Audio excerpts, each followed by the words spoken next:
പാലായിന്റെ സ്വന്തം മാണിസാറിന്റെ പുത്രൻ.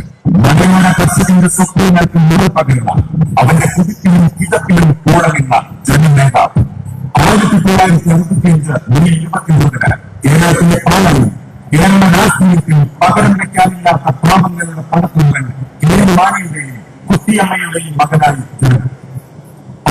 Saint Thomas primary സ്കൂളിലും ഏർപ്പാടിലെ നോക്കൌട്ട് സ്കൂളിലും സ്കൂൾ വിദ്യാഭ്യാസം. ചെറിയ ലയോള കോളേജിൽ നിന്ന് ഡിഗ്രിക്ക് ശേഷം കോയമ്പത്തൂർ PhD കോളേജിൽ ചേർന്ന യൂണിയനിൽ പഠനം പൂർത്തിയാക്കി. കേരള കോൺഗ്രസിന്റെ യുവജന വിഭാഗമായിരുന്ന കേരള യൂത്ത് ഫ്രണ്ട് എന്നിവയുടെ രാഷ്ട്രീയ പ്രവേശനം. 1999 യൂത്ത് ഫ്രണ്ട് സംസ്ഥാന സെക്രട്ടേറിയറ്റ് അംഗമായി രാഷ്ട്രീയത്തിലെത്തിയ ജോസ് കെ മാണി 2002 യൂത്ത് ഫ്രണ്ട് സംസ്ഥാന പ്രസിഡന്റായി. പാർലമെന്റിനകത്തും പുറത്തും കർഷകരുടെ നാവും സമര സാന്നിധ്യവുമായി അടിസ്ഥാന വർഗത്തിന്റെ ഉന്നമനത്തിനായി പൊതുജനങ്ങൾക്കിടയിൽ ഇറങ്ങി നിരവധി പ്രവർത്തനങ്ങൾക്ക് നേതൃത്വം നൽകി. മാനസിക വെല്ലുവിളി നേരിടുന്ന കുട്ടികളുടെ ക്ഷേമത്തിനായി പ്രവർത്തിക്കുന്ന സംഘടനയായ പ്രതീക്ഷ റോട്ടറി സെന്ററിന്റെ അധ്യക്ഷത. ഏറെ പ്രിയങ്കരനായ മാണിസാറിന്റെ വഴി ഭാവനാപൂർണമായ പദ്ധതികൾ ആവിഷ്കരിക്കുകയും പ്രയോജനപ്പെടുത്തുകയും ചെയ്തുകൊണ്ട് ജോസ് കെ മാണി ഉണ്ടെങ്കിൽ ഒരു മാന്റെ ഒപ്പമുണ്ട്. അവരാതെ ചുവട് പിടിക്കാതെ ലക്ഷ്യത്തിലേക്ക്.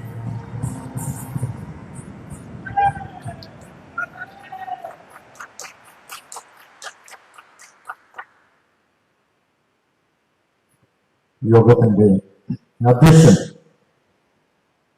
ഈ കോൺക്ലേവ് യൂത്ത് കോൺക്ലേവിലേക്ക് പിന്നിൽ പ്രവർത്തിക്കുന്ന യൂത്തിന്റെ സംസ്ഥാന പ്രസിഡന്റ് പ്രിയങ്കരനായ ശ്രീ ചാലിയാണ്, സംസ്ഥാന ജനറൽ സെക്രട്ടറി ശ്രീ ഷെയ്ഖ് അബ്ദുള്ള, നമ്മുടെയൊക്കെ അഭിമാനമാണ്, നമ്മുടെയൊക്കെ പ്രത്യേകിച്ച് യുവാക്കൾക്ക് എപ്പോഴും അദ്ദേഹത്തിന്റെ ഒരു സാന്നിധ്യം നമുക്ക് കരുത്ത് പകരുന്ന പ്രിയങ്കരനായ കേരള കോൺഗ്രസിന്റെയും സംസ്ഥാനത്തിന്റെയും മന്ത്രി ശ്രീ റോഷി അഗസ്ത്യ, പ്രിയങ്കരനായ കേരള കോൺഗ്രസ് പാർട്ടിയുടെ vice chairman Shri Thomas Chazhikadan XMP, advocate Jo Michael MLA, advocate Pramod Narayanan MLA, ബഹുമാനായ ഈ ജില്ലയുടെ പാർട്ടിയുടെ ജില്ലാ പ്രസിഡന്റ് ശ്രീ ലോപ്പസ് മാത്യു, യൂത്ത് ഫണ്ടിന്റെ ചാർജ് നൽകിയിരിക്കുന്ന സംസാരിച്ച ബഹുമാനായ അഡ്വക്കേറ്റ് അലക്സ് കോഴുമണിയും, അതോടൊപ്പം തന്നെ സാജം തൊടുകി, അഡ്വക്കേറ്റ് ദീപക് മാമൻ മത്തായി അടക്കമുള്ള വേദിയിലെ ബഹുമാനികളായ സംസ്ഥാന നേതാക്കന്മാരെല്ലാവരും ഉണ്ട്.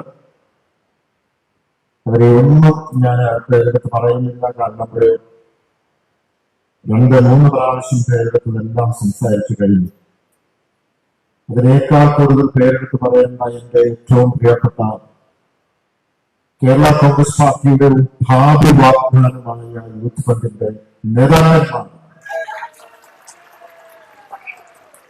ഞാനാണ് റൂട്ട് മാർച്ചും ഒക്കെ കണ്ടു. ചുരുങ്ങിയ സമയം കൊണ്ടാണ് നിങ്ങൾക്കൊക്കെ പ്രാക്ടീസ് കിട്ടി. അപ്പൊ ഞാനൊന്ന് ആലോചിച്ചു, നിങ്ങൾക്കൊരു ഒരാഴ്ച പ്രാക്ടീസ് തന്നാൽ ഇവിടുത്തെ ആർമിയെ വെല്ലും. അത്രമാത്രം മനോഹരമായി നിങ്ങൾ ആ ചടങ്ങ് നടത്തുകയുണ്ടാകും. സദസ്സിലുള്ള ബഹുമാനായ മന്ത്രിമാര് മുതൽ മുകളിലേക്കുള്ള മുഴുവൻ യൂത്ത് ഫണ്ടിന്റെ നേതാക്കന്മാരെ, രാഷ്ട്രീയ നേതാക്കന്മാരെ, സ്നേഹിതരെ, ഇവിടെ നിൽക്കുമ്പോൾ ഞാൻ ഓർക്കുന്നത് കേരള യൂത്ത് ഫണ്ടിന്റെ സംസ്ഥാന ഭാരവാഹി, സംസ്ഥാന പ്രസിഡന്റ് ആയിരുന്നപ്പോഴുള്ള മിക്കവാറും ജില്ലകളിലൊക്കെ ജില്ലാ പ്രസിഡന്റ്, ആ കാലഘട്ടത്തിലുള്ള ജില്ലാ പ്രസിഡന്മാർ ഇവിടെ ഉണ്ട്. എല്ലാവരും സംസ്ഥാന ഭാരവാഹികളുണ്ട്. ഇവിടെ രാജേഷ് വാഴക്കാക്കർ ഇരിക്കുന്ന കോട്ടയം ജില്ലയിൽ, ഇവിടെ നമ്മുടെ തൃശ്ശൂരുമായി ബന്ധപ്പെട്ട നെല്ലിക്കുഴിയും ബേബി മാത്യുവും ഉണ്ട്, ജെയിംസ് ജോഷിയുണ്ട്, ഇവിടെ നമ്മുടെ CR സിനു, അതുപോലെ തന്നെ ബിജു ആന്റണി, അതോടൊപ്പം തന്നെ നമ്മുടെ റോണി നാട്ടി ഉൾപ്പെടെയുള്ള മറ്റവരെല്ലാം അതിന് മുകളിലുള്ള സംസ്ഥാന നേതാക്കന്മാരായിരുന്നു. ഞാൻ പേര് അതുകൊണ്ട് പറയുന്നില്ല. അങ്ങനെ നിങ്ങളെ പെർഫോമൻസ് കാണുവാൻ ഞങ്ങളോടൊപ്പം ഉണ്ടായിരുന്ന മുൻ തലമുറയിലുള്ള ജില്ലാ പ്രസിഡന്റുമാരാണ്, ജില്ലാ പ്രസിഡന്റുമാരാണ് അവിടെ എത്തിയിരിക്കുന്നത്. കാരണം അത്രമാത്രം ആ യൂത്തിനോടും യൂത്ത് ഫണ്ടിനോടുള്ള സ്നേഹമാണ് എന്ന് ഞാൻ മനസ്സിലാക്കും. ഏതൊക്കെയാലും ഈ ചുരുങ്ങിയ സമയം കൊണ്ട് എത്ര മനോഹരമായി ഈ പരിപാടി സംഘടിപ്പിച്ച ഇതിന്റെ സംഘാടകർ, പ്രത്യേകിച്ച് നമ്മുടെ സംസ്ഥാന പ്രസിഡന്റ് ശ്രീ പി എച്ച് ചാരുകാടൻ, അദ്ദേഹത്തിന് നിങ്ങളുടെ ഓരോരുത്തരെയും പേര് ഞാൻ പ്രത്യേകം അനുമോദിക്കുന്നു. ഇതിന്റെ മുന്നിൽ ഓരോ ജില്ലയിൽ നിന്നുള്ള നേതാക്കന്മാര് ബുദ്ധിമുട്ട് ഇവിടെ എത്തിക്കൊണ്ട് 3 ദിവസം നീണ്ടുനിൽക്കുന്ന ഒരു ക്യാമ്പാണ്. ഒരു കാര്യം എനിക്ക് വളരെ വ്യക്തമാണ്. 60 വർഷം പിന്നിട്ട കേരള കോൺഗ്രസ് പാർട്ടിയെ ശതാബ്ദിയിലേക്ക് കൊണ്ടുപോകണമെന്നുണ്ടെങ്കിൽ അതിന് കഴിവുള്ള ഏറ്റവും സുപ്രധാനമായ യുവാക്കളാണ് എന്റെ മുമ്പിൽ നിൽക്കുന്നത് എന്നാണ് സംശയമില്ല. ഞാൻ നേരത്തെ സൂചിപ്പിച്ച പോലെ ഭാവിയിലെ വാഗ്ദാനങ്ങളാണ് ഈ പാർട്ടിയുടെ ഉയർന്ന പതാക ഏറ്റുവാങ്ങി പോരാട്ടം നടത്തുന്നവരാണ് നിങ്ങൾ ഓരോരുത്തരും. അതുകൊണ്ട് നമുക്കറിയാം, ഈ പ്രാദേശിക പാർട്ടിയെ യാതൊരു സംശയവുമില്ല, ഇത് ശതാബ്ദിയിൽ ചലിക്കും. ഇവിടെ ഞാൻ നിൽക്കുമ്പോൾ താഴെ മണിസാറിന്റെ മുമ്പിൽ വിശ്വാസം നടത്തിയാണ് ഞങ്ങൾ എല്ലാവരും നേതാക്കന്മാരും മുന്നിൽ വന്നത്. ഞാൻ ഇവിടെ നിൽക്കുമ്പോൾ കെ എം മാണി സാറിന്റെ ആ മുഖമാണ് കാണുന്നത്, ആ ചിരിയാണ് കാണുന്നത്, ആ സ്നേഹ പ്രകടനമാണ് ഞാൻ കാണുന്നത്, ആ ഇടപെടലാണ് ഞാൻ കാണുന്നത്. ആ ഓർമ്മയാണ് ഇവിടെ പലരും സംസാരിച്ചപ്പോൾ മാണി സാറിന്റെ ആ ഓർമ്മയാണ് ഇവിടെ എല്ലാം നിറഞ്ഞു നിൽക്കുന്നത്. ആ ഓർമ്മയുടെ മുമ്പിൽ തറകുറിച്ച് നിന്നുകൊണ്ട് ഈ കോൺക്ലേവ് യൂത്ത് കോൺക്ലേവ് ഉദ്ഘാടനം ചെയ്തതായിട്ട് ഞാൻ അറിയിച്ചിട്ട്, മാണി സാർ ആരായിരുന്നു എന്ന് ചോദിച്ചാൽ കേരളത്തിനാരായിരുന്നു, അദ്ദേഹത്തിന്റെ ജീവിതകാലത്തിനാരായിരുന്നു, വരും തലമുറയ്ക്ക് മാണി സാർ ആരായിരുന്നു, ഇതിനെല്ലാം ഒരുപാട് ഉത്തരങ്ങളുണ്ട്. പക്ഷെ അതിനെല്ലാം അപ്പുറം മാണി സാർ ചരിത്രം സൃഷ്ടിച്ച ഒരു വ്യക്തിയായിരുന്നു, ചരിത്രം രചിച്ച ആളായിരുന്നു, സ്വയം ചരിത്രമായ ആൾ, ചരിത്രം എഴുതിയ ആൾ.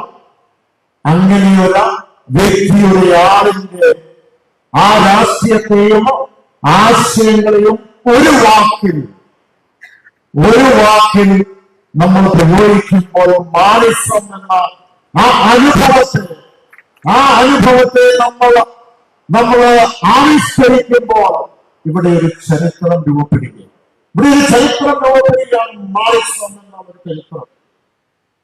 മാണിസം എന്ന് പറയുമ്പോൾ അതിന് പല അർത്ഥങ്ങളും പല രീതിയിൽ നമുക്ക് സംസാരിക്കാൻ കഴിയും.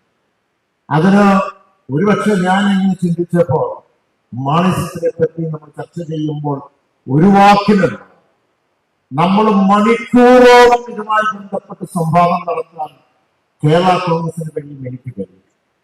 കാരണം അത്രമാത്രം പറഞ്ഞാലും തീരില്ല മാണിസം എന്നത്. നമുക്ക് പലപ്പോഴും നമ്മൾ പറയാറുണ്ട്, കേരളത്തിലെ ഏറ്റവും വലിയ അല്ലെങ്കിൽ ഇന്ത്യയിലെ ഏറ്റവും വലിയ കർഷക പാർട്ടിയാണ് കേരള കോൺഗ്രസ് എന്ന് പറയുന്നത്. നമുക്ക് പൊതുവെ നമ്മൾ മാണിസം എന്ന് പറയുമ്പോഴും ഒരു നാടിന്റെ സ്പന്ദനങ്ങൾ, ഒരു ജനതയുടെ ആ ജനജീവിതത്തിന്റെ വിഷയങ്ങൾ, ഒരു സമൂഹത്തിന്റെ യാഥാർത്ഥ്യങ്ങളെ തൊട്ടറിഞ്ഞ അതിന് പരിഹാരം കാണുന്ന ഒരു പ്രത്യയശാസ്ത്രമാണ് ചുരുക്കത്തിൽ പറഞ്ഞാൽ മാണിസം, അല്ലെ? അതിനകത്തെല്ലാം ഒരു ജനതയുടെ സമൂഹത്തിന്റെ യാഥാർത്ഥ്യത്തെ അതിനെല്ലാം ആ വിഷയങ്ങളൊക്കെ പരിഹാരം കാണുന്നതാണ് മാണിസം. അതുപോലെ തന്നെ നമുക്കറിയാം, ഈ രാജ്യത്ത് ഒരു കർഷക സംസ്കാരമുണ്ട്. ഇവിടെ ഈ ജനകോടികളുടെ അതിൽ ഏറ്റവും 60-70% കർഷകരുമായി ബന്ധപ്പെട്ട് ജീവിതം മുന്നോട്ട് പോകുമ്പോൾ, ആ കാർഷിക മേഖലയുമായി ബന്ധപ്പെട്ട് പോകുമ്പോൾ ആ കർഷകരുടെ കാര്യങ്ങൾ ഏറ്റവും കൂടുതൽ ചർച്ച ചെയ്യുന്നതും ഇടപെട്ടതും കേരള കോൺഗ്രസ് പാർട്ടിയാണ്. പണ്ടൊക്കെ നമുക്കറിയാം, കർഷകരെ പറ്റി എന്താണ് പറഞ്ഞുകൊണ്ടിരുന്നത്? നമ്മൾ പഴയ ചരിത്രങ്ങളൊക്കെ ഞാൻ ഇതിലേക്ക് കിടക്കുന്നത് കൊച്ചുവാണ്, അങ്ങനെയാണ്, ഇങ്ങനെയാണ്. വന്യമൃഗത്തിനെ പറയുമ്പോൾ എത്ര വലിയ പ്രശ്നങ്ങളുണ്ടോ? പണ്ടും നമ്മൾ ഇതിനു വേണ്ടി നമ്മൾ പോരാട്ടം നടത്തിയതാണ്. അപ്പോൾ ഇങ്ങനെയൊക്കെ സംസാരിക്കുമ്പോഴൊക്കെ ഈ പറയുന്ന മറ്റ് രാഷ്ട്രീയ പ്രസ്ഥാനങ്ങൾ ഒന്നും ഇതിനെപ്പറ്റി സംസാരിക്കത്തേയില്ലായിരുന്നു. അത് CPM ആണെങ്കിലും കോൺഗ്രസ് പാർട്ടിയാണെങ്കിലും അന്യ സംസ്ഥാനങ്ങളിലുള്ള രാഷ്ട്രീയ പ്രസ്ഥാനങ്ങളാണെങ്കിലും ഇതിനെപ്പറ്റി രാഷ്ട്രീയം, കർഷക രാഷ്ട്രീയത്തിനെ പറ്റി സംസാരിക്കില്ല. പക്ഷേ ആ കർഷക രാഷ്ട്രീയത്തിന്റെ പൊതുരാഷ്ട്രീയത്തിന്റെ അജണ്ടയിൽ കൊണ്ടുവന്നത് ആരാണെന്ന് ചോദിച്ചാൽ അത് മാനസാറാണ്, അതും മാനുഷമാണ്. പക്ഷെ ഇവിടെ ഒരു കാര്യം ഞാൻ എനിക്ക് തെളിച്ചു പറയട്ടെ, രാഷ്ട്രീയമില്ലാത്ത കർഷക സംഘടനകളുണ്ട്. ഞാൻ ആരെയും കൊച്ചായിട്ട് പറയുകയല്ല, ആർക്കും എതിരുമല്ല. രാഷ്ട്രീയമില്ലാത്ത കർഷക സംഘടനകളുണ്ട്, ഇല്ലേ? സ്വതന്ത്ര കർഷക സംഘടനകളുണ്ട്. അവര് അവരുടെ അഭിപ്രായങ്ങൾ പറയുന്നതും അവര് സമരം നടത്തുന്നതും ഒക്കെ അവബോധം നടത്തുന്നത് നല്ലതാണ്. പക്ഷേ ഒരു കാര്യമുള്ള, ഇന്ത്യയുടെ ജനാധിപത്യ സംവിധാനത്തിൽ ശ്രദ്ധിക്കണം. ഇന്ത്യയുടെ ജനാധിപത്യ സംവിധാനത്തിൽ സംസ്ഥാനത്താകട്ടെ രാജ്യത്താകട്ടെ അവിടെ നിയമം കൊണ്ടുവരുന്നത്, പദ്ധതി കൊണ്ടുവരുന്നത് ഭരണത്തിലിരിക്കുന്ന രാഷ്ട്രീയ പ്രസ്ഥാനങ്ങളാണ്, അല്ലാതെ സ്വതന്ത്ര കർഷക സംഘടനകളല്ല. അവർക്ക് നടത്താം. പക്ഷേ അവർ പിന്താങ്ങേണ്ടത് ആരെയാണ്? അവർ പിന്താങ്ങേണ്ടത് അത് കർഷക രാഷ്ട്രീയമുള്ള പ്രസ്ഥാനങ്ങളെയാണ്. കേരള കോൺഗ്രസ് കൊണ്ട് ഇത് പറയുമ്പോൾ കർഷക രാഷ്ട്രീയമുള്ള പലരും ഇല്ലേ എന്ന് ചിലപ്പോൾ ചോദിക്കും. അല്ല, കോൺഗ്രസിന്റെ, BJP ഇല്ലേ, അല്ലെങ്കിൽ CPM ഇല്ലേ, CPI ഇല്ലേ, അല്ലെങ്കിൽ മറ്റ് ഘടകകക്ഷികളില്ലേ, അന്യ സംസ്ഥാനങ്ങളില്ലേ? പക്ഷെ അവരെയൊക്കെ DNA എടുത്ത് പരിശോധിച്ചാൽ, അവരെയൊക്കെ DNA എടുത്ത് പരിശോധിക്കണം. ആ DNA എടുത്ത് പരിശോധിക്കുമ്പോൾ കർഷകന്റെ DNA ഉള്ളത് ഈ സംസ്ഥാനത്ത് ഒരേ ഒരു രാഷ്ട്രീയ പ്രസ്ഥാനമാണ്, കേരള കോൺഗ്രസ് മാത്രമേ ഉള്ളൂ. അതാണ് മനസ്സിലാക്കുന്നത്. ഇവിടെ നമ്മള് പലപ്പോഴും സംസാരിക്കുമ്പോൾ, മാർക്സിസത്തെ പറ്റി സംസാരിക്കുമ്പോൾ കർഷക തൊഴിലാളിക്ക് പെൻഷൻ കൊടുത്ത കാര്യവും വേതനം കൊടുത്ത കാര്യങ്ങൾ പറയും. കർഷക തൊഴിലാളിക്ക് വേതനം കൊടുത്തത് നമ്മൾ പണ്ട് 1980 കൊടുത്തു. അത് മാർക്സിസമാണ്, മാർക്സിസത്തിന്റെ പ്രോസസിന്റെ ഭാഗമാണ്. എന്തിനാണ് കർഷക തൊഴിലാളി പെൻഷൻ കൊടുത്തത്? ആ കർഷക തൊഴിലാളി പെൻഷൻ കൊടുത്തത് ഇവിടെ പലരും സംസാരിക്കുമ്പോൾ ശ്രദ്ധിക്കണം. നമ്മൾ പറഞ്ഞ ഈ രാജ്യത്ത് ക്ഷേമം കൊടുത്തതിൽ ആദ്യമായിട്ട് കേരള കോൺഗ്രസ് പാർട്ടി എന്ന് പറയുമ്പോൾ അതിന്റെ പിന്നിൽ കേരളമാണ് എന്ന വ്യക്തിയുണ്ടെങ്കിൽ അതിന്റെ പിന്നിൽ ഒരു കോൺസ്റ്റിറ്റ്യൂഷൻ ഉള്ളത് കൊണ്ടാണ്, ഒരു ഭരണഘടനയുള്ളത് കൊണ്ടാണ്. ആ ഭരണഘടനയിൽ എന്താണ് പറയുന്നത്? ആ ഭരണഘടനയിൽ ആർട്ടിക്കിൾ 38 പറയുന്നത്, the preamble of India, the constitution established India as a sovereign, socialist, secular, republican welfare of India. Republican commits to the welfare of India, welfare of the state. State എന്ന് പറഞ്ഞാൽ നമ്മുടെ കേരള സംസ്ഥാനത്തെ സ്റ്റേറ്റ് അല്ല, രാഷ്ട്രമാണ്. Welfare of the രാഷ്ട്രമാണ്, welfare of the country ആണ്. അതിനകത്ത് പലതും അതിന്റെ അടിയിലേക്ക് വായിക്കാനുണ്ട്. Article 30 of the Constitution, Article 38 states the government will promote the welfare of the citizen by ensuring the social order based on justice. This social order will inform all the nation's institutions. Welfare state is a government that protects and promotes the social and economic well-being of the citizen. അവരാണ് മനസ്സിലാക്കേണ്ടത് welfare. Welfare of the state എന്ന് പറയുന്നത് ഈ സംസ്ഥാനത്തിന്റെ അല്ല, welfare of the nation, the നേഷനാണ്. Preamble പറഞ്ഞതാണ്. പക്ഷേ ഇതുവരെ 1980 വരെ ആരും അതിലേക്ക് ശ്രദ്ധിച്ചില്ല. പക്ഷെ രാജ്യത്ത് ആദ്യമായി ക്ഷേമ പദ്ധതി കൊണ്ടുവന്നത്, പെൻഷൻ കൊണ്ടുവന്നത് അത് KM മാണി സാറാണ്, കേരള കോൺഗ്രസ് പാർട്ടിയാണ് എന്ന് പറയുമ്പോൾ നമുക്ക് അഭിമാനമുണ്ട്. അത് വെൽഫെയറിന്റെ ഒരു ഭാഗമാണ്, ക്ഷേമ പദ്ധതിയുടെ ഭാഗമാണ്. അവിടെയാണ് നമ്മൾ സംസാരിക്കുന്നത്. അതിന് തുടങ്ങി നമുക്ക് പാവങ്ങളെ നമുക്ക് സംരക്ഷിക്കേണ്ടതുണ്ട്. കർഷക തൊഴിലാളിയെ നമ്മൾ സംരക്ഷിച്ചു, അതോടൊപ്പം തന്നെ കർഷകരെ സംരക്ഷിച്ചു പാടിസാറ് കർഷക വേതനം നമുക്ക് കൊണ്ടുവന്നിട്ടുണ്ട്. ഇനി പറയാൻ നമ്മുടെ ബഡ്ജറ്റുകൾ എടുത്ത് നോക്കിക്കഴിഞ്ഞാൽ എല്ലാ ബഡ്ജറ്റുകളും കുട്ടനാട്, ഞാൻ ഇന്നലെ സംസാരിച്ച് കുട്ടനാട് ഉൾപ്പെടെയുള്ള കർഷകരുടെ കാര്യങ്ങൾ, മലയോര കർഷകരുടെ കാര്യങ്ങൾ, പട്ടയത്തിന്റെ കാര്യങ്ങൾ, ഇതെല്ലാം വെൽഫെയറുമായി ബന്ധപ്പെട്ട് അവിടെ എല്ലാം മാണിസം ഒളിഞ്ഞിരിപ്പുണ്ട്. പക്ഷെ ആ കാലഘട്ടത്തിൽ നിന്നും മാണിസത്തിനെ തിരിച്ചറിഞ്ഞില്ല നമ്മുടെ ജനങ്ങൾ അല്ലെങ്കിൽ നമ്മുടെ നേതാക്കൾ. ഒരുപക്ഷെ കേരള കോൺഗ്രസിനെ തിരിച്ചറിഞ്ഞു എന്നുള്ളത് സംശയമാണ്. ഇനി ഇവിടെ നിൽക്കുമ്പോൾ ഇതിനകത്ത് ഞാൻ പറഞ്ഞു മണിക്കൂറോളം എനിക്ക് പറയാനുണ്ട്. പക്ഷെ അതിലേക്ക് ഞാൻ കടക്കില്ല. എന്താണ് ഭാവി തലമുറയ്ക്ക് വേണ്ടി മാംസം എന്ത് ചെയ്തു? അവിടെ നമ്മൾ കാണുവാൻ കഴിയുന്നത് എന്താണ്? പ്രധാനമായും നമുക്കറിയാം, ഇന്ന് നൈപുണ്യം എന്ന് പറയുന്ന സ്കിൽഡ് അക്വിസിഷൻ എന്ന് പറയുന്ന ഒരു സ്കീമുണ്ട്, അല്ലെ? ഒരു സ്കീമല്ല, ഇന്ന് കേന്ദ്രത്തിലുണ്ട്. ഒരു പോർട്ട്ഫോളിയോയുടെ ഭാഗമാക്കി മാറ്റി. നേരത്തെ ഇതൊന്നും ഇല്ലായിരുന്നു. പക്ഷെ ആ സ്കിൽഡ് അക്വിസിഷൻ എന്ന് പറയുന്നത് ആരാണ് ഇന്ത്യയുടെ ചരിത്രത്തിൽ കൊണ്ടുവന്നത്? ബഡ്ജറ്റിൽ കൊണ്ടുവന്നത് കേരള കോൺഗ്രസ് പാർട്ടിയാണ്. മാനസമാണ് കൊണ്ടുവന്നത്, അല്ലെ? അത് ആർക്ക് വേണ്ടിയാണ്? അത് യുവാക്കൾക്ക് വേണ്ടിയാണ്. ആ സ്കിൽഡ് അക്വിസിഷൻ എന്ന് പറയുമ്പോൾ നമുക്കറിയാം, സാധാരണ രീതിയിൽ ബികോമും ബിഎയും ബിസിയും മറ്റൊന്നും ഒക്കെ പഠിച്ചിട്ട് ജോലിയില്ല. അപ്പൊ ആ സ്കില്ലിന് വേണ്ടി ഇവിടെ സാഹചര്യപ്പെട്ട് സുഹൃത്തുക്കൾ മാണിസാർ കൊണ്ടുവന്ന ഒരു സ്വയം സംരംഭക മിഷൻ, അല്ലെ? ബസ് കൊണ്ടുവന്നു. എന്താണ് സ്വയം സംരംഭക മിഷൻ? അത് സെൽഫ് എംപ്ലോയ്മെന്റ് ആണ്, സ്റ്റാർട്ടപ്പ് ആണ്. അതിനുവേണ്ടി മാണിസാർ എന്താ കൊണ്ടുവന്നത്? അതിനുവേണ്ടി ട്രെയിനിങ് കൊടുത്തു യുവാക്കൾക്ക്. അന്നോർക്കുന്നുണ്ടാവും, അന്ന് പ്രഖ്യാപിച്ചതിന് ശേഷം യുവാക്കളെ ട്രെയിൻ ചെയ്ത് സർട്ടിഫിക്കറ്റ് കൊടുത്തു. അത് ബാങ്കുമായി കൈവപ്പ് ചെയ്തിട്ട് 20 ലക്ഷം രൂപ വരെ ഇൻഡസ്ട്രി ആയിട്ട് നമ്മൾ കൊടുക്കുകയുണ്ടായി. അതും മാനസത്തിന്റെ ഭാഗമാണ്. യുവാക്കൾക്ക് വേണ്ടിയാണ്, ഭാവി തലമുറയ്ക്ക് വേണ്ടിയാണ് നമ്മൾ കൊടുക്കുകയുണ്ടായത്. അവിടെയും നമ്മൾ കാണുന്നത് ഒരു സ്റ്റാർട്ടപ്പാണ്, ആശയങ്ങൾ കൊണ്ടുവരിക എന്നുള്ളതാണ്. ഇന്ന് ഇന്ത്യയിൽ നിങ്ങൾക്കറിയാം, ഇന്ന് ഇന്ത്യയിൽ ഏറ്റവും കൂടുതൽ സ്റ്റാർട്ടപ്പുമായി ബന്ധപ്പെട്ട് ഏറ്റവും മുന്നിൽ നിൽക്കുന്ന കേരള സംസ്ഥാനമാണ്. സ്റ്റാർട്ടപ്പ് എന്ന് പറയുമ്പോൾ ആശയങ്ങൾ ലഭിച്ച് ആശയങ്ങൾ ഫോട്ടോടൈപ്പ് ആക്കി അത് കൊമേഴ്ഷ്യലൈസ് ചെയ്യുക, അത് വിഷ്വലൈസ് ചെയ്യുകയാണെന്നുള്ളത്. നമ്മളെ ഈ BMW കാർ കണ്ടിട്ടുണ്ടല്ലോ, അല്ലെ? വലിയ ഹൈലൻഡ് കാറാണ് BMW.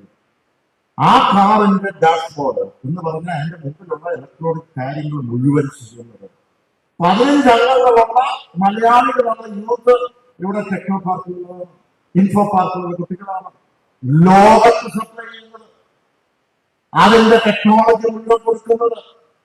എങ്ങനെ എത്രയോ കണ്ടുപിടുത്തങ്ങളാണ് വന്നിരിക്കുന്നത്. ഞാൻ ഓർക്കുന്നത് ലോക്സഭ ഇന്ത്യക്ക് യൂത്തിന് വേണ്ടി നമുക്കറിയാം, ഇവിടെ ഏറ്റവും കൂടുതൽ ഈ കോട്ടയുമായി ബന്ധപ്പെട്ട് ഇവിടെ ലാൻഡ് ഓഫ് ലെറ്റേഴ്സ് വിജ്ഞാനവുമായി ബന്ധപ്പെട്ടൊരു നോളജ് ഹബ് രൂപപ്പെടുത്തുവാൻ നമുക്കറിയാം. മറ്റ് സാധ്യതകൾ കുറവായതുകൊണ്ട് ഏറ്റവും കൂടുതൽ കേന്ദ്ര പദ്ധതികൾ കൊണ്ടുവരികയാണ്. നിങ്ങൾ ഗൂഗിൾ എടുത്ത് അടിച്ചു നോക്കണം. Indian Institute of information technology 300 കോടി രൂപയുടെ ഒരു സ്ഥാപനം പാലായില് അവിടെ വലവൂര് നിൽക്കുകയാണ്. 5 വർഷക്കാലമായി കഴിഞ്ഞ പ്രാവശ്യം പ്ലേസ്മെന്റിന് 65 ലക്ഷം രൂപയാണ് ഓരോ സ്റ്റുഡന്റും പ്ലേസ്മെന്റിന് ഒരു ആനുവൽ പേ നമുക്ക് ലഭിച്ചത്. 20 കോടി രൂപയുടെ അത് റിസർച്ച് നടത്താൻ ഇപ്പോൾ തന്നെ എൻക്വയറി വന്നിരിക്കുകയാണ്. ഇന്ത്യയിൽ നമ്പർ 1 ആയി മാറിയിരിക്കുക. Indian Institute of Mass Communication ജേർണലിസവുമായി ബന്ധപ്പെട്ട സയന്റിഫിക് കണ്ടുകാലം 25 കോടിയും കൂടെ ഈ സർക്കാർ കൊടുത്തിരിക്കുകയാണ്. അതുകൂടാതെ ഇൻസ്റ്റിറ്റ്യൂട്ട് ഓഫ് ഹോട്ടൽ മാനേജ്മെന്റ്, വേഗവിദ്യ മോഡൽ റെസിഡൻഷ്യൽ സ്കൂളും, അതുപോലെ തന്നെ രണ്ടാമത്തെ നമ്മുടെ ഈ പറഞ്ഞ കേന്ദ്ര വിദ്യാലയം ഉൾപ്പെടെയുള്ള സ്ഥാപനങ്ങൾ ഇതിലേക്ക് കൊണ്ടുവന്നിട്ടുണ്ടെങ്കിൽ ആ മാനസത്തിന്റെ തുടർച്ചയാണ്. ഞാൻ അവിടെ ചിന്തിക്കും. അവിടെയും 1 MB 1 ഐഡിയ ഇന്ത്യയിൽ ആദ്യമായിട്ട് MB ചെയ്തിരിക്കുന്നതാണ്. ഏറ്റവും നല്ല കണ്ടുപിടുത്തത്തിന് 5 ലക്ഷം രൂപ ഞാൻ ഇന്ന് കൊടുത്തത് MBയിലാണ്. MBയുടെ ഫണ്ടിൽ നിന്ന് നമ്മൾ കൊടുത്തു. ഏറ്റവും നല്ല കണ്ടുപിടുത്തത്തിന് ഇവിടുന്ന് വയനാട്ടിൽ നിന്നായിരുന്നു വന്നിട്ടുണ്ടാവില്ല. വയനാട്ടിലുള്ള ഒരാളെ ഞാൻ അവിടുന്ന് കൊണ്ടുപോയി ടെസ്റ്റ് മണി പറയാനായിട്ട്. എന്തായിരുന്നു ഇവിടെ ഇരിക്കുന്നത്? അതിന് സമ്മാനം കൊടുക്കാൻ ഞങ്ങളല്ല, കളക്ടറും അതിന്റെ വലിയ ഒരു ബോഡി ഉണ്ട്. 2 വർഷം എക്സിക്യൂട്ടീവ് ചെയ്യാൻ. എന്തിനാ ഉള്ളതെന്നറിയുന്നത്? അവിടെ ഒരു ഹെഡ് ലോഡ് വർക്കർ പുള്ളി സ്കൂളിൽ പോയത് മിഡ് ഡേ മീൽ കഴിക്കാനായിരുന്നു. ആ മിഡ് ഡേ മീൽ കഴിച്ച് അവൻ പക്ഷെ ബുദ്ധിമാനായിരുന്നു. അവൻ എഞ്ചിനീയറിംഗ് കഴിഞ്ഞു, അവൻ MBA കഴിഞ്ഞു. ഏറ്റവും അവസാനം ഒരു സാമൂഹ്യ വിഷയം, നമ്മൾ സാമൂഹ്യ വിഷയത്തിനാണ് പരിഹാരം കാണുന്നത്. എന്താണ്? നമ്മൾ ഉഴുന്നോടെ ഉണ്ടാക്കില്ല. ഈ ഉഴുന്നോടെ വീട്ടിലുണ്ടാക്കിയിട്ടുണ്ട് ആരും? നിങ്ങൾ ആരും ഞാൻ ഉണ്ടോ? ആരുമില്ലേ? കഴിച്ചിട്ടുണ്ട് ആരും? എല്ലാവരും കഴിച്ചിട്ടില്ലാത്തവരും എല്ലാവരും കഴിക്കും. അതിന്റെ ഷേപ്പ് നോക്കിക്കുക, ചിലപ്പോൾ വളഞ്ഞു തിരിഞ്ഞു, അതുപോലെ തന്നെ പെർഫെക്റ്റ് ആയിട്ട് വരികയല്ല. അപ്പൊ ഇവനെന്ത് ചെയ്തു? ഇവനൊരു ടെട്രാ പാക്ക് പോലെ ഇങ്ങനെ നമ്മൾ ഇൻഡിഗോയിലൊക്കെ പോകുമ്പോൾ ബോട്ട് ജ്യൂസ് എന്നൊക്കെ പറഞ്ഞ് ഇങ്ങനെ ഇരിക്കും, കവറുണ്ട്. അതിനകത്തോട്ട് ഈ ആട്ട വെച്ചിട്ട് ഇങ്ങനെ നിൽക്കുമ്പോൾ എണ്ണയ്ക്കകത്തോട്ട് പെർഫെക്റ്റ് ഇതിലാണ് വരുന്നത്. നിങ്ങൾ ഗൂഗിൾ എടുത്ത് നോക്കണം. ID ഫുഡ് മുസ്തഫ എന്നാണ് പേര്. അവരെ ഞാൻ ഇവിടെ കൊണ്ടുവന്നത്. ഇന്ന് 600 കോടി രൂപയാണ് അവരുടെ ടേൺ ഓവർ. 600 കോടി രൂപ. ഞാൻ പറഞ്ഞു വരുന്നത് ജനകീയ വിഷയങ്ങളുണ്ട്, അതിനുള്ള ആശയമാണ്. ചിലപ്പോൾ ഒരു ട്രാഫിക്കിന്റെ വിഷയമായിരിക്കും, ജീവകാരുണ്യ പ്രശ്നത്തിന്റെ വിഷയമായിരിക്കാം. അവിടെ യുവാക്കള് നമുക്ക് ആശയങ്ങൾ കൊടുക്കാൻ കഴിയും, കണ്ടുപിടുത്തം. ഞാൻ സ്റ്റാർട്ടപ്പിനെ പറ്റി സൂചിപ്പിച്ചു എന്ന് മാത്രമേ ഉള്ളൂ. ഇവിടെ നമുക്കറിയാം, മാനസത്തിന്റെ ഭാഗമായി, ചിലപ്പോൾ മാനസത്തിന്റെ ഭാഗമായി പ്രഖ്യാപിക്കുമ്പോൾ അത് നടപ്പിലാക്കാൻ കഴിയാതെ പോകുന്നു. പ്രഖ്യാപിക്കുന്ന ആശയങ്ങളുണ്ട്, ഫണ്ട് കൊടുത്ത് നടക്കാതെ പോകുന്ന ഈ സംസ്ഥാനത്ത് എത്രയുണ്ട്. നമുക്ക് ഇവിടെ പല വകുപ്പുകളുണ്ട്, ഇറിഗേഷൻ വകുപ്പുണ്ട്, അല്ലെങ്കിൽ അപ്പുറത്ത് ലേബർ മിനിസ്ട്രി ഉണ്ട്, അപ്പുറത്ത് റവന്യൂ മിനിസ്ട്രി ഉണ്ട്. ഒരാൾക്കും ഒരു മന്ത്രിക്ക് മറ്റൊരു വകുപ്പിലെ പദ്ധതി പ്രഖ്യാപിക്കാൻ കഴിയുമോ? മറ്റൊരു വകുപ്പിലെ പദ്ധതി പ്രഖ്യാപിക്കാൻ പറ്റുമോ? പക്ഷെ മാണിസാർ പ്രഖ്യാപിക്കും. എങ്ങനെയാണ് മാണിസാർ പ്രഖ്യാപിച്ച് അവിടെയാണ് ഒരു അവസരം കിട്ടിയപ്പോൾ മുഴുവൻ ബഡ്ജറ്റിലും മറ്റു വകുപ്പിലുള്ള പ്രധാനപ്പെട്ട പദ്ധതികൾ ബഡ്ജറ്റിൽ പ്രഖ്യാപിക്കാം, അത് പദ്ധതിയായി മാറും. അവിടെയാണ് നമ്മൾ കണ്ട കാരുണ്യ പദ്ധതിയും മംഗല്യ പദ്ധതിയും റബ്ബറിന്റെ പദ്ധതിയും ഇതൊക്കെ മറ്റു വകുപ്പിന്റേതാണ്. സാർ പറഞ്ഞു, റബ്ബറിന്റെ വിഷയം പറഞ്ഞു. റബ്ബറിന്റെ പദ്ധതി നമ്മൾ പ്രഖ്യാപിച്ചു, പക്ഷെ അത് നടപ്പിലാക്കുമ്പോൾ മറ്റൊരു വകുപ്പാണെങ്കിൽ ഞാൻ അതേക്കുറിച്ച് നടക്കും, അല്ലെങ്കിൽ നടക്കില്ല. അതുകൊണ്ട് RTSഉം റബ്ബർ ബോർഡും എല്ലാം വെച്ചുകൊണ്ട് ഇന്നലെ ഞാൻ പ്രസംഗിച്ച് ഡോക്യുമെന്റ് കൊടുത്തു. കഴിഞ്ഞ 10 വർഷം കൊണ്ട് റബ്ബറിന് വില പറഞ്ഞായിരിക്കാം, പക്ഷെ കഴിഞ്ഞ 10 വർഷം കൊണ്ട് 2070 കോടി രൂപ ഈ പറയുന്ന റബ്ബർ കർഷകർക്ക് കൊടുത്തു. ഈ കേരള സംസ്ഥാനത്ത് കിട്ടിയിട്ടുണ്ടെങ്കിൽ അതുപോലെ തന്നെ മംഗല്യ പദ്ധതി നിന്ന് ഓർക്കുന്നുണ്ടാകും യുവാക്കൾക്ക്, അവരുടെ വിവാഹവുമായി ബന്ധപ്പെട്ട പാവപ്പെട്ടവർക്ക്. പക്ഷെ ആ മംഗല്യ പദ്ധതി പ്രഖ്യാപിച്ചപ്പോൾ എന്താണ് ചെയ്തത്? അത് ആ വകുപ്പിന് കൊടുത്തു. ഞാൻ ആരെയും കുറ്റം പറഞ്ഞില്ല. വകുപ്പിന് കൊടുത്തിട്ട് ഇതൊന്നും ജനങ്ങളെ നമ്മൾ പീഡിപ്പിച്ചല്ല. അപ്പോൾ പറഞ്ഞു ഓഡിറ്റോറിയത്തിലുള്ള അവിടെ നടക്കുന്ന വിഭാഗത്തിൽ നടക്കുമ്പോൾ അതിന്റെ എത്രയാണോ തേനോർ എന്ന് പറഞ്ഞാൽ അതിന് ചെലവ് എത്രയായി ഭക്ഷണമില്ലാതെ 5 ലക്ഷം, അതിന്റെ എത്ര ശതമാനം ഈ മംഗല്യയിലേക്ക് കൊടുക്കണം. അപ്പോൾ ഈ ഓഡിറ്റോറിയംകാരെല്ലാം കൂടി ഒരു അസോസിയേഷൻ ഉണ്ടാക്കിയിട്ട് അത് നടക്കുകയെല്ലാം പറഞ്ഞു. അതിന് കീഴടങ്ങിട്ട് പോകുന്നു ആരാണ്? കോൺഗ്രസ് പാർട്ടി. അപ്പൊ അതുകൊണ്ട് തന്നെയാണ് കാരുണ്യ പദ്ധതി വന്നപ്പോൾ അത് മാണിസാർ ചെയ്യേണ്ട പദ്ധതിയല്ല. മാണിസാർ പ്രഖ്യാപിച്ചു, പക്ഷെ മാണിസാർ തന്നെ നടത്തി. എന്തുകൊണ്ടാണ്? അവിടെയും ആരോടും പോയി ചോദിച്ചില്ല, പറയുന്നത് ടാക്സ് എടുത്തില്ല.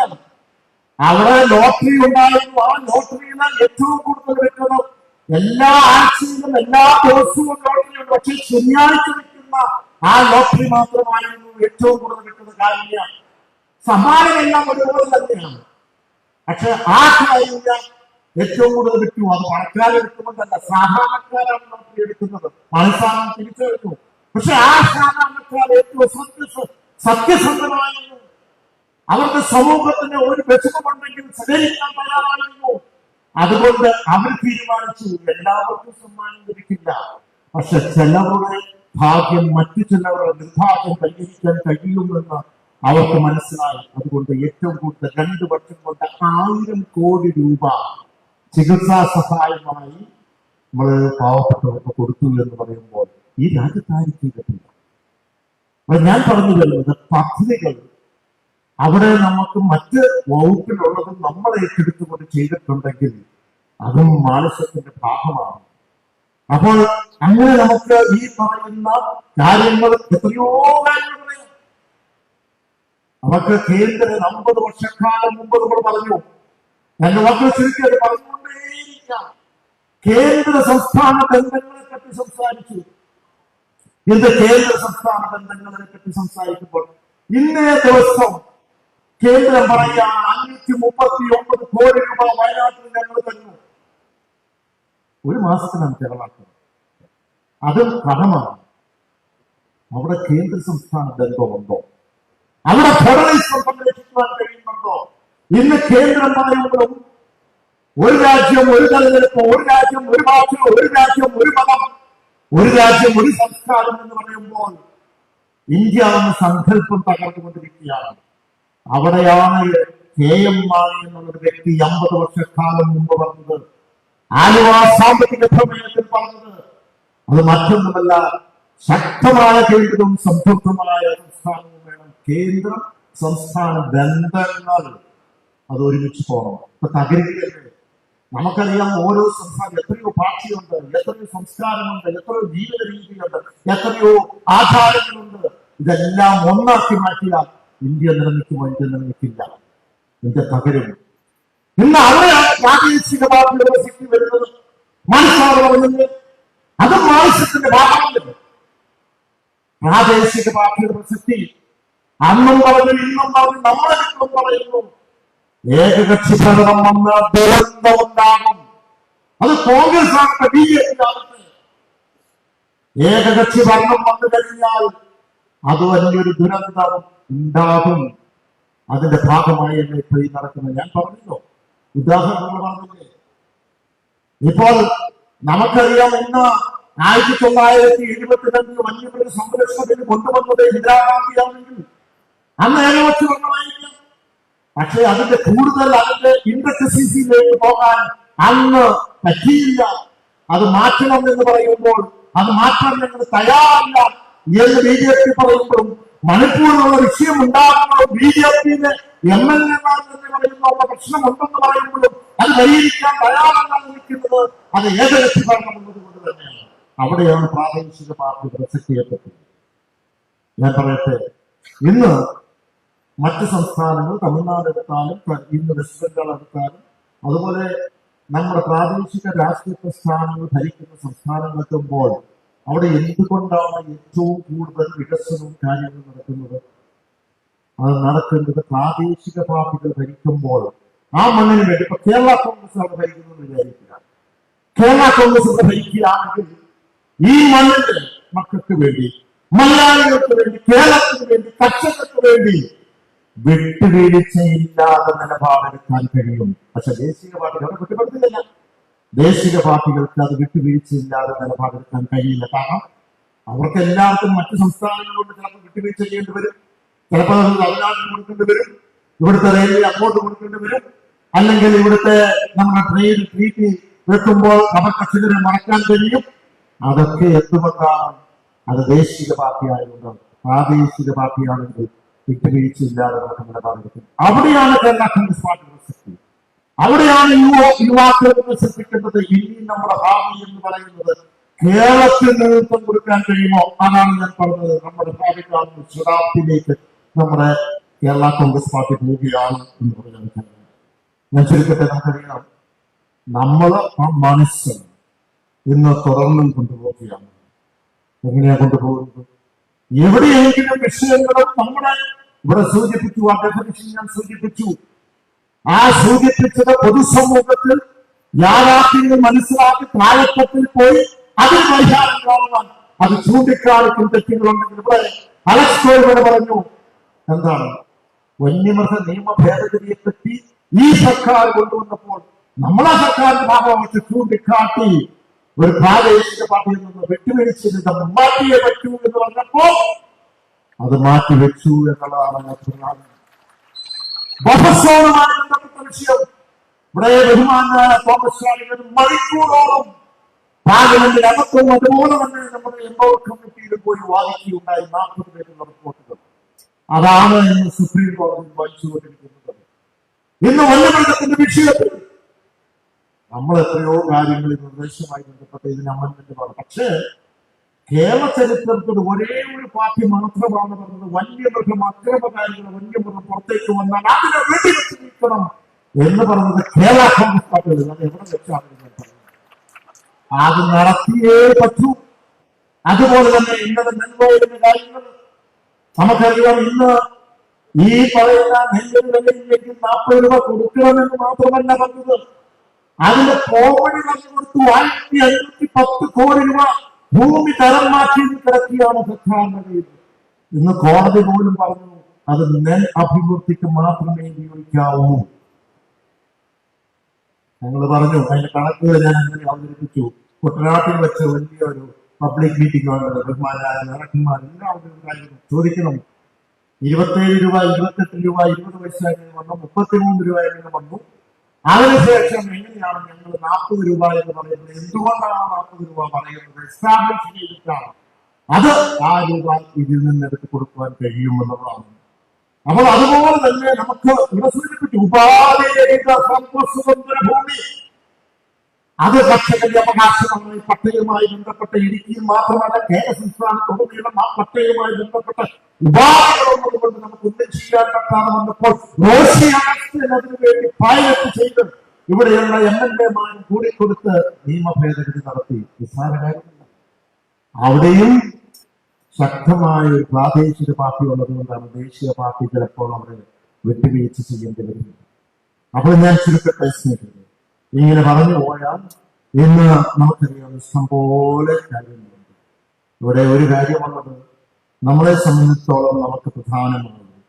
കേരള കോൺഗ്രസിനെ ഞാൻ നേരത്തെ സൂചിപ്പിച്ച പോലെ കേരള കോൺഗ്രസ് ഈ രാഷ്ട്രീയ പ്രസ്ഥാനങ്ങളൊക്കെ ഇവിടെ വന്നപ്പോൾ കൃത്യമായി ഏത് നിലപാടെടുക്കുന്നു എന്തെടുക്കുന്നു എന്നുള്ളത് ആ DNA പരിശോധിച്ച് നോക്കുമ്പോൾ ആ DNA-യിൽ ഏറ്റവും പ്രധാനമായി കർഷകരും അതോടൊപ്പം തന്നെ ആത്മാർത്ഥമായി സത്യസന്ധമായി ഏത് നിലപാടെടുക്കുവാൻ അധികാരമുണ്ടോ ഇല്ലയോ എന്നുള്ളതൊന്നുമല്ല.